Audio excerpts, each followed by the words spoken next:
Қайырлы күн достар, бүгін сіздермен балықты дәмді қуыру мен оны қалай тәбетті ашатындай етіп дастарханға ұсынудың жолын бөлісетін боламын. Сізден өтініш, менімен бірге менің каналымның дамуына өз үлесіңізді қосып, каналыма тіркеліп қойыңыз. Ең алдымен тазартылған балығымыздың сыртын видеода көрсетілгендей жұқа тілімдерге кесеміз. Қатты кесіп қажет емес, себебі қуырған кезде балығыңыздың формасы бұзылып, еттері сүйегінен ажырап кетуі мүмкін.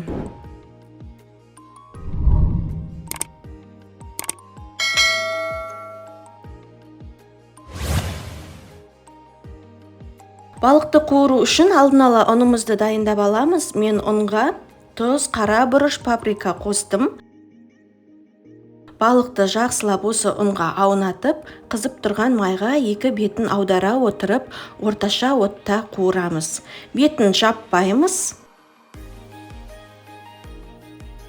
Майдың қызып тұрғаны маңызды. Егер сіздің майыңыз толық қызбаса, балығыңыз табаға жабысып қалады. Балық қуырылып жатқанда қасына қосып ұсынуға картопты үлкен бөліктерге бөліп дайындап алдым.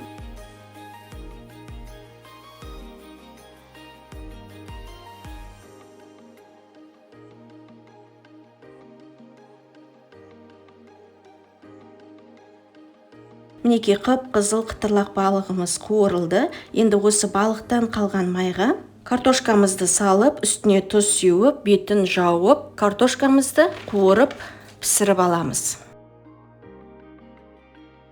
Картошкамыз қуырылып жатқан кезде салатымызды дайындаймыз. Қияр мен помидорды ірі бөліктерге бөліп,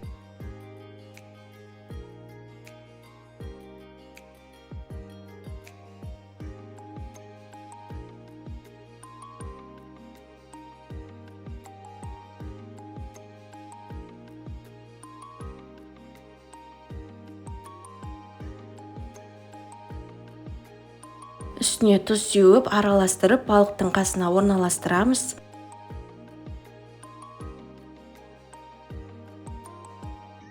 Лимонды шағын бөліктерге бөліп қоямыз. Балықтың үстіне лимонды сеуіп жесеңіз, дәмі өте керемет, өзгеше болады. Картошкамыз дайын болды. Енді осыны ыдысымызға орналастырамыз. Мен әсемдік үшін бетіне паприка септім.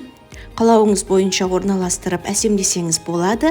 Жасап көріңіз. Сізге ұнайды деген ойдамын. Ас болсын.